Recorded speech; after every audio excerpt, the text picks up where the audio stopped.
श्री स्वामी समर्थ.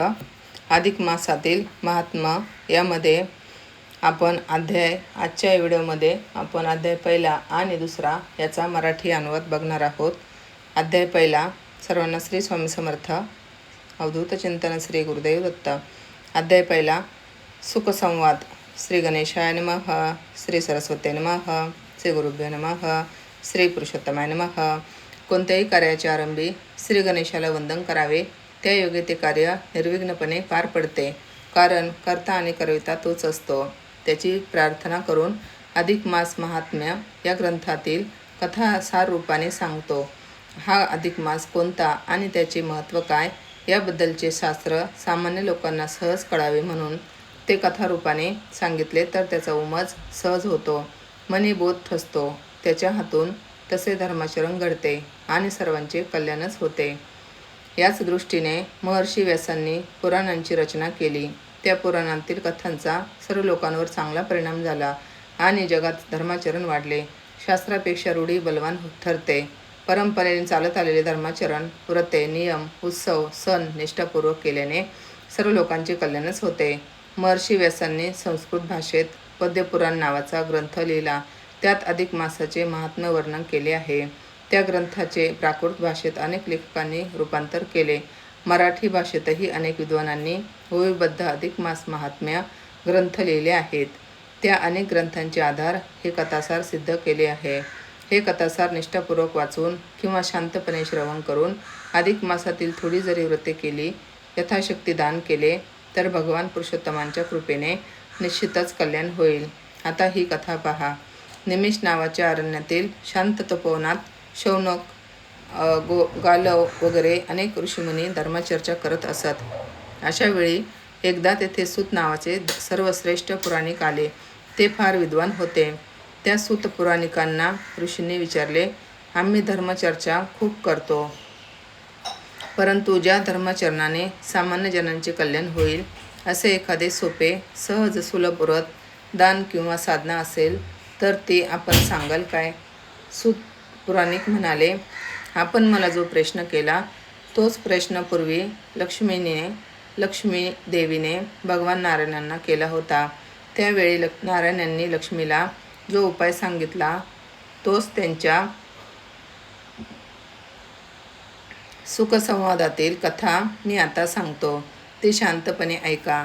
या कलियुगात नरदेह प्राप्त होणे ही एक विशेष गोष्ट आहे. नरदेह मिळालेल्या प्राण्याला मात्र अनेक दुःखे, संकटे आणि व्यथा प्राप्त होत असतात. अशा वेळी तो भांबावून जातो. शरीराला, मनाला खरे समाधान, शांती, सुख कसे मिळेल याचा उपाय तो शोधित असतो, परंतु त्याला मार्ग लवकर सापडत नाही. इंद्रियाच्या सुखाच्या मागे लागून वाढत चाललेल्या अशा आकांक्षा पुरविण्यातच त्याचा सारा वेळ निघून जातो. स्वार्थामुळे परमार्थ साधनेला त्याला वेळच मिळत नाही. सुख मिळवता येते, पण समाधान मिळणे फारच कठीण असते. ते मनाच्या आत्म्याचे समाधान हेच खरे सुख असते. याचा उमज लवकर होत नाही आणि म्हणूनच शास्त्रकारांनी धर्माचरणाचे, व्रताचे, नियमांचे, स्नानदानांचे असे सोपे उपाय सांगितले आहेत. ते उपाय निष्ठापूर्वक चिकाटीने केले पाहिजेत. या धर्माचरणात सुद्धा सतत अडथळे येत असतात. संसारातील अनेक समस्या असतात. मायापाशाची अनेक बंधने आणि व्यवहारातील पेच प्रसंग यामुळे माणसांचे मन विषिन्न होते. शरीर, आत्मा मलिन बनतो. अशा वेळी शास्त्रकारांनी मलमासातील आचारधर्म पाळण्यास सांगितले आहे. ते जर श्रद्धापूर्वक पाळले तर सर्वांचे निश्चितच कल्याण होते. लक्ष्मीनारायणांचा अशा प्रकारे सुखसंवाद चालू असता लक्ष्मी म्हणाली, देवा, हा मलमास म्हणजे आहे तरी काय? यात कोणते आचारधर्म पाळले असता सर्व मानवांचे कल्याण होते? याबद्दल संपूर्ण माहिती मला सांगा. भगवान विष्णू म्हणाले, ठीक आहे. ती माहिती खूपच विस्तृतपणे आहे, तथापि सार रूपाने तुला ती सारी सांगतो. आता नीट ऐक. सूर्याच्या गतीवरून सौरवर्ष आणि चंद्राच्या गतीवरून चांद्रवर्ष अशा दोन्ही प्रकारची कालगणना या पृथ्वीवर चालू आहे. परंतु या दोन कालगणनेत दरवर्षी सुमारे 11 दिवसांचा फरक पडतो. तो फरक दूर करून 2-3 वर्षांनी चांद्रमासात एका अधिक महिन्याची भर शास्त्रकारांनी घातली आहे. हा अधिक मास म्हणजे दर 3 वर्षांनी एकदा येणारा या 12 महिन्यात 13वा एक असा विशेष महिना आहे. त्याचा महिना विशेष असाच आहे कारण या महिन्यात सूर्य कोणत्याही राशीचे संक्रमण करीत नाहीत. सूर्य प्रत्येक महिन्यात एका राशीचे संक्रमण करतो, तर चंद्र प्रत्येक महिन्यात 27 नक्षत्रे भोगीत असतो. अशा रीतीने दरवर्षी त्यांच्या गतीत सुमारे 11 दिवसांचा फरक पडतो आणि मग दर 3 वर्षांनी या कालगणनेचा मेळ घालण्यासाठी ज्या महिन्यात सूर्यसंक्रांत येत नाही तो विशिष्ट महिना अधिक मास म्हणून पाळला जातो. सूर्यसंक्रांत नसलेल्या त्या चांद्र अधिक मासात वातावरणात विशिष्ट प्रकारचे बदल होतात. ग्रहण काळाप्रमाणे वातावरण गढूळ मलिन बनते, म्हणून त्या महिन्याला मलमास असेही म्हणतात. या मलमासात कोणतेही मंगलकार्य करू नये, फक्त पुण्यकृत्ये करावी. त्यायोगे आपले आरोग्य आणि मानसिक समाधान टिकून राहते. आपली प्रकृती आणि परिस्थिती पाहून प्रत्येक स्त्री पुरुषाने या मलमासात कोणकोणती व्रते, नियम वगैरे पुण्यकर्म यथाशक्ती करावीत ते आता थोडक्यात सांगतो. यातील एक जरी पुण्यकर्म कळत नकळत घडले तरी त्याचे फळ चांगलेच मिळते. या अधिक मासात दानाचे महत्त्व फार मोठे आहे. रोजच्या व्यवहारात माणूस आपल्यासाठी आणि कुटुंबातील आप्तेष्टांसाठी सारखा खर्च करत असतो, परंतु त्याला ते दानाचे पुण्य लाभत नाही. म्हणून निदान या महिन्यात तरी सत्पात्री ब्राह्मणाला काही वस्तू, वस्त्र आणि अन्न दान दिले पाहिजे. ते दान प्रत्यक्ष भगवंताच्या चरणी अर्पण होत असते, कारण ब्राह्मण हे भगवंताचे मुख आहेत असे पुराणांतरी सांगितले आहे. पूर्वी कृतयुगात ऋषीमुनी आणि ब्राह्मण पंडित अरण्यात तपोवनात राहून विश्वकल्याणाचे चिंतन करीत असे. अनेक विज्ञानांचा, शास्त्रांचा शोध लावित असे, प्रयोग करीत असे. स्वतः राजे लोक त्या ठिकाणी जाऊन त्यांच्या उदरनिर्वाहाची काळजी घेत असत. त्रेतायुगात मग ऋषीमुनी आणि पंडित ब्राह्मण राजवाड्यात स्वतः जाऊन राजाकडून आपल्या इच्छित कामना पूर्ण करून घेत असत. द्वापारयुगात राजे लोक मोठमोठे यज्ञसमारंभ करून त्यात ऋषीमुनी आणि विद्वान ब्राह्मणांना मुद्दाम निमंत्रण करून बोलावित असे आणि त्यांना भरपूर दाने देऊन त्यांच्या उदरनिर्वाहाची काळजी घेत असे. आता मात्र या कलियुगात ब्राह्मणांनी आपला आचारधर्म सोडला. ब्रह्मा जाणते विद्वान, निष्ठावान असे ब्राह्मण फारच थोडे राहिले. ऋषीमुनी तर अगदीच थोडे राहिले. अशा सदाचारी निष्ठावान गुरु ब्राह्मण सुहासिनी यांना गृहस्थ पती पत्नींनी मुद्दाम आपल्या घरी बोलावून त्यांची पूजा करून यथाशक्ती वस्तू, वस्त्र, अन्नदान करावे. मिष्टान्न भोजन देऊन, विडा दक्षिणा देऊन त्यांना बोलवावे. अधिक मासात ब्राह्मण पूजेचे आणि त्यांना दान देण्याचे खूप महत्त्व आहे आणि ते श्रेष्ठ दान ठरते. तसेच गायीची पूजा आणि गोदानाचेही महत्त्व अपार आहे. ते आता दुसऱ्या अध्यायात सांगितले आहे. लक्ष्मीनारायण यांचा हा सुखसंवाद दुसऱ्या अध्यायात दिला आहे, तो ऐकावा. पहिला अध्याय इथं संपलेला आहे. आता दुसरा अध्याय, गोमातेची सेवा. लक्ष्मी म्हणाली, नारायणा, मागील अध्यायात तुम्ही मलमासाची माहिती दिली. त्या अधिक मासात काही पुण्यकर्मे करण्याचे महत्त्वही सांगितले.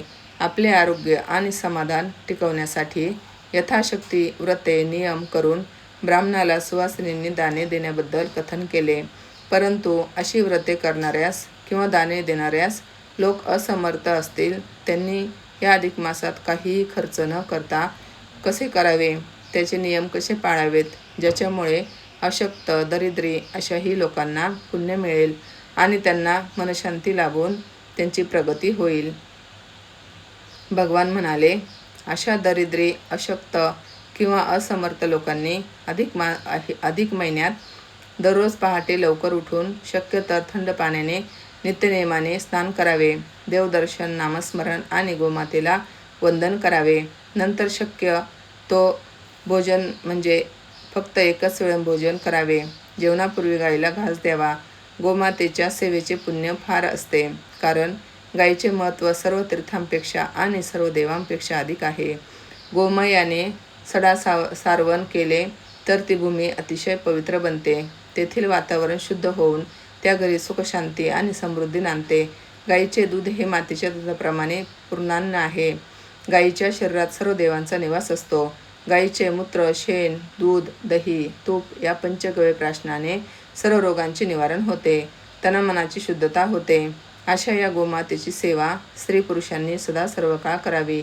परंतु अधिक मासात जर ती नित्यनेमाने केली तर विशेष पुण्यकारक असून या उपायामुळे माणसाचे कल्याणच होते. त्यानंतर लक्ष्मीदेवीने गंभीरपणे विचारले, देवा, गोमातेची सेवा श्रेष्ठ आहे. गाय हा प्राणी अत्यंत पवित्र आहे, परंतु तिचे तोंड मात्र अपवित्र असते. ते असे का? भगवान म्हणाले, देवी, त्याचे कारण म्हणजे तिला महादेवाने जो शाप दिला त्याचा तो परिणाम झाला. ती हकीकत थोडक्यात सांगतो. एकदा मी आणि ब्रह्मदेव शंकरापाशी गप्पा गोष्टी करीत होतो. बोलता बोलता ब्रह्मदेव अहंकाराने म्हणाले, मी जर सृष्टी उत्पन्न केली नाही तर विष्णू कोणाचे पालनपोषण करणार आणि शंकर विनाश तरी कोणाचा करणार? शंकर हसून म्हणाले, ते ठीक आहे. ब्रह्मदेवाला त्यामुळेच तिन्ही देवात नावाचा पहिला मान आहे. विष्णू भगवान म्हणजे किरीट, कुंडल, शंख, चक्र, गदा, वनमाला विभूषित लक्ष्मीपती आहेत. आमचे काय स्मशाने निवास, डोक्यावर ही गंगा आणि आमचे मुकुटभूषण म्हणजे ही चंद्रकोर. खरंच महादेवा, तुमचा मुकुट कुठे आहे? सहज गमतीने ब्रह्मदेवाने विचारले. तेव्हा शंकर म्हणाले, खरंच की,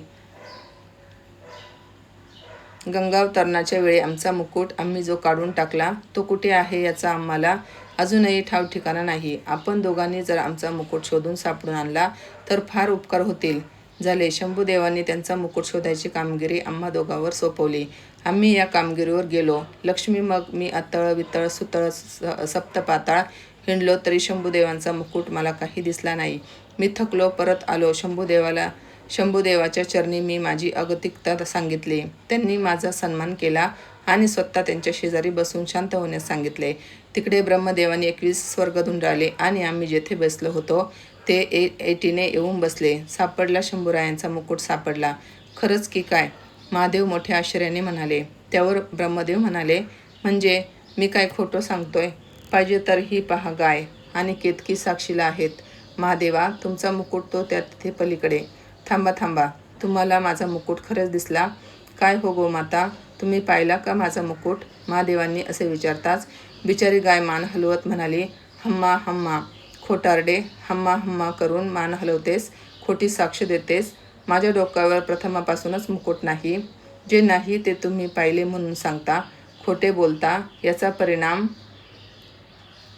ज्या तोंडाने या गायीने ही खोटं साक्ष दिली ते तिचे तोंड अपवित्र होईल. ती आपल्या तोंडाने घाण खाईल.